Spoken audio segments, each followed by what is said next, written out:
to Africa and why some of the countries are not exactly happy with not being selected as part of the recipients of this presidential visit. And Dr. LMadu, let's continue and to talk about how this whole issue dealing with the refusal of so many African nations to deal with their people. I mean, how can that be resolved? That seems like an almost unending problem as far as we've discussed it on this particular show. Well, the population of those countries have to deal with it themselves with some external support. In most cases, when the population feels empowered by some outside forces, then they can rise up against a regime they feel is oppressive. In the African context, while the population would like to see their leaderships in some of those countries where the leaders have been there for 20, 30 years or so removed, they lack the necessary leadership to accomplish that. In most of those countries, you barely have a middle class. And in most revolutions, the middle class is always the leader. The class that has some and wants more, and the class, that is educated, is the middle class. Now, what you have in Africa is the upper class and the lower class.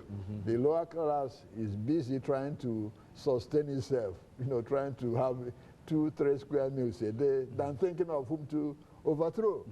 So that middle class that always ferments problems is lacking there.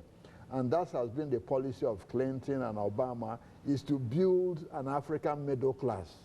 And that middle class has to be built and sustained by education. And one of the things most of the African leaders who came to power early, and even those who are in power now, is that most of them are not interested in building schools and having the population well educated. And you understand what that means. When a population starts getting very literate, then they start fighting for their rights because they know what it is.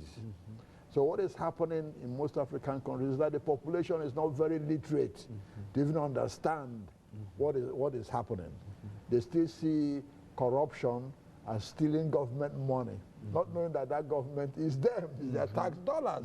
Okay, so these things are some of the things that a strong, educated middle class can see and decide that there has to be change. We don't have that middle class there now, that apart from probably South Africa, but other countries you don't have that. So it's a very big problem. So that has been, the result of lack of educational opportunities for most of the masses after those who came to power and now. So that has to be done. That's why the Obama administration and Clinton administration has been emphasizing the need for training of more Africans in jobs and every other thing as a way of creating a viable middle class that can be able to articulate the country's future. Now, secondly, the tribal makeup of a lot of those countries makes change very difficult, even though I know in the future it will change. For example, Obama is not going to Kenya. A lot of people are saying, well, why is he bypassing Kenya? Why is he not going over there? There are two reasons. Probably one is because of Uhuru Kenyatta, the current president, who is under indictment by the International Criminal Court, for those riots after the election a few years ago. So it will not be appropriate from the president of the United States, from the diplomatic point of view for the president to be seen hugging him.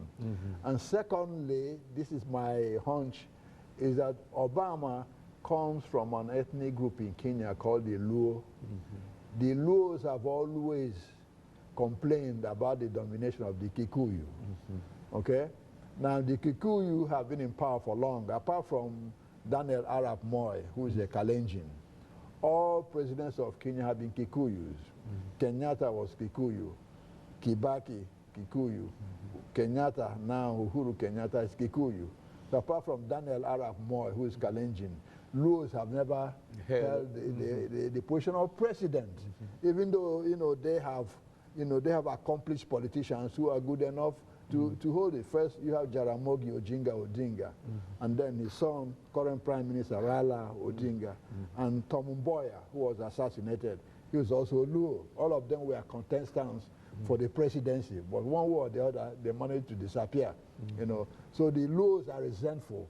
So if Obama visits Kenya now, the Luos might interpret it as empowering them, to start more political agitation. He could create more problems than he can bring about help. Exactly. Within the context of those